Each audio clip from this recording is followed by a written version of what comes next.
زين.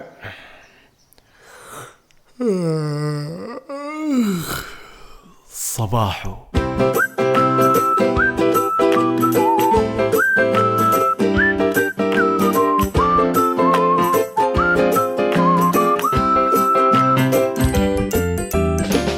صباح الخير على أحلى متابعين.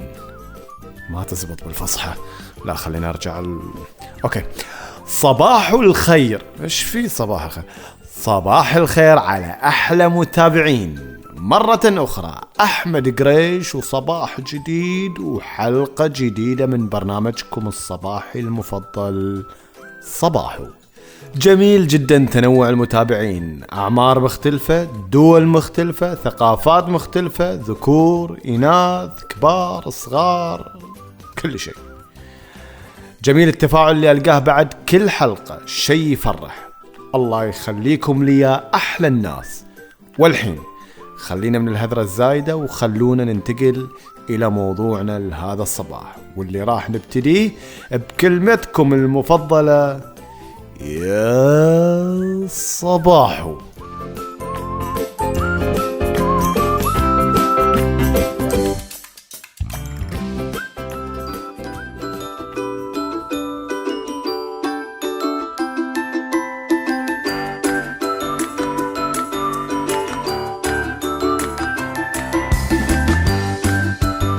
قرب رمضان، قرب شهر الخير، شهر العبادة والتقرب إلى الله سبحانه وتعالى، الشهر اللي كل المسلمين في كل بقاع الأرض ينتظرونه بفارغ الصبر ويستقبلونه كل ناس بطريقتهم الخاصة.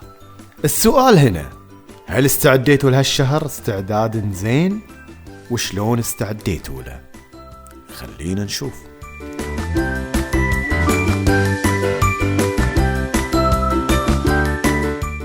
ايه ناس وايد لقيتهم انا بصراحة هاليومين قاعدة تستعد لرمضان احسن استعداد. لقيتهم بالسوبر ماركت قاعدين يشيلون اكل بالجملة وكأن الديرة داخلة على قحط ومجاعة. والله اللي شفته يضحك. يعني عادي تلاقي قدامك واحد شايل 70 كيس طحين و100 علبة شوربة و100 غرشة فيمتو عشان 30 يوم. عاد الفيمتو ماله ما فيه. العشق.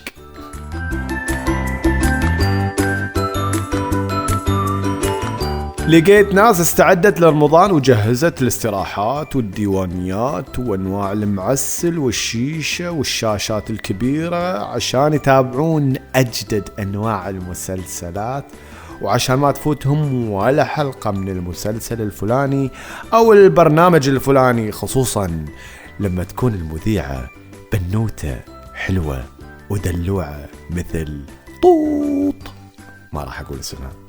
هذا هو الاستعداد اللي قاعدين نلاحظه قبل كل رمضان. طبعا ما نعمم، والتعميم شيء غلط، لكن هذا اللي قاعدين نشوفه ونلاحظه في مثل هالوقت. زحمة على السوبر ماركتات، استعداد وجدول الأوقات مشاهدة المسلسلات والبرامج والفوازير، استعداد لأنواع الحش والنميمة في المجالس والديوانيات. الله على الاستعداد.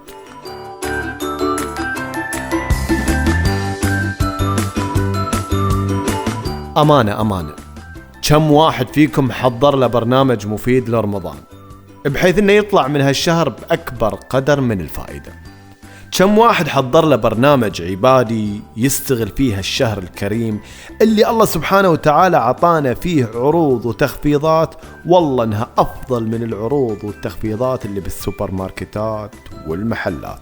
انا ما اقول تعالوا لا تشاهدوا برامج، ما اقول لا تشاهدوا مسلسلات، ما اقول لا تاكلوا من خير الخير اللي بتسوي لكم الجيمات وفيمتو والسمبوس، عليكم بألف عافية. بس حطوا من ضمن برامجكم هذه برنامج تستفيدون منه، قراءة قرآن، صلاة، ثقافة، رعاية فقراء ومساكين، ويا كثرهم حوالينا محتاجين بس نتذكرهم. وعلى طاري المسلسلات، قبل كم يوم فتحت التلفزيون أبي أتطمن عليه يشتغل ولا ما يشتغل لأني مو صلح معه أصلا، وفجأة اطلعت دعايات مسلسلات وفوازير رمضان على إحدى المحطات. والله إن المناظر والعري اللي راح تعرض في رمضان ما شفتها في شهر غير رمضان. ليش؟ ترى فاهمين رمضان غلط هالمحطة والله.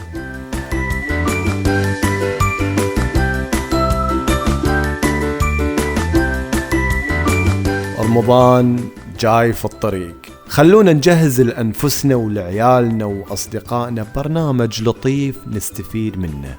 خطط انك تقرأ هالقد جزء من القرآن الكريم اللي هجرناه وصار عليه غبار. جهزوا لكم برنامج ثقافي تستفيدون منه انتوا واللي حواليكم. اختاروا البرامج والمسلسلات لكم ولعيالكم بحذر، مو اي مسلسل ترى ومو اي برنامج قابل للمشاهدة. والله انتبهوا لعيالكم يا جماعة، خصوصا بشهر الخير.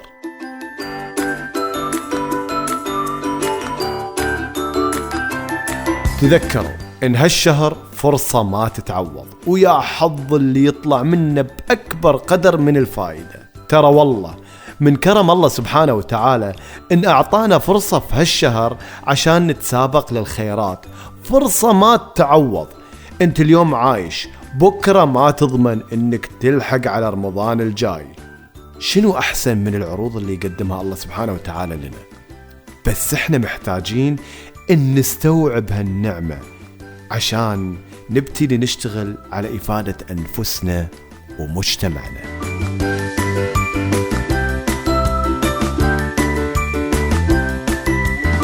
الله يجعل هالشهر شهر خير ونعمة على الجميع.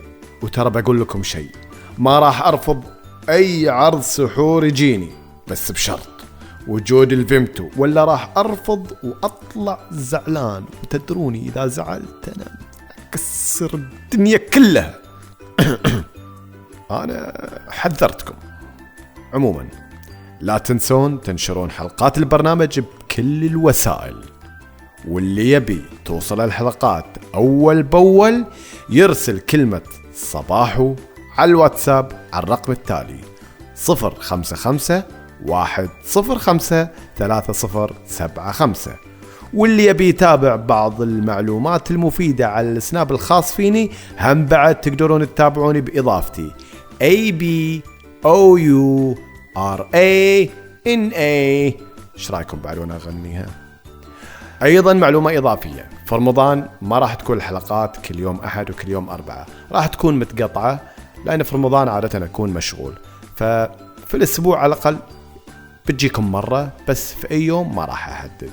ما عليه، سامحوني. رمضان شهر مختلف، رمضان يعني اشاهد مسلسلات، اشاهد فوازير، بس لا تقولوا لأحد، لا تقولوا لأحد. وقبل لا اخليكم اقول لكم كالعادة، يا صباحو.